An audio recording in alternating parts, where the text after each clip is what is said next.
রাহেলাকে নিয়ে রমেশ পাড়ি জমাইল, সীমান্তবর্তী জেলার এক হোটেলে রাখিল, সেথায় দালালের কাছে বিক্রি করে দেয়, আটকে রেখে নানা প্রকার নির্যাতন চালায়, খারাপ কাজে বাধ্য করত করে নির্যাতন, নিরুপায় বাধ্য রাহেলা বাঁচাতে জীবন। অভাগী রাহেলাকে একদিন রাতের বেলায় ওই সীমান্ত পার করে পাশের দেশে নিয়ে যায়, সেখানকার পতিতালয়ে বিক্রি করে দিল, রাহেলা নিরাশ জীবনে অন্ধকার নামিল, তারপরও নিজেকে মুক্ত করিবার লাগিয়া পথ খুঁজতে থাকে বড় আশায় বুক বাঁধিয়া, মানবে তার জীবন যাপন করিত সেথায়, একদিন পালিয়ে গেল রুগ্ন অবস্থায়, চলতে চলতে জ্ঞান হারায় পথে পড়েছিল,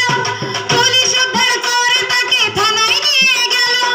ওই দেশের এক শেল্টার হোমে রেখে দেওয়া হয়, পরে দেশে ফেরে সরকারের সহায়তায়, বাড়ি আসার পরপরই বারো প্রতিবেশী এ সকলের জন্য করে রাহেলাকে দোষী, রাহেলা মানসিক ভাবে বিপর্যস্ত হলো,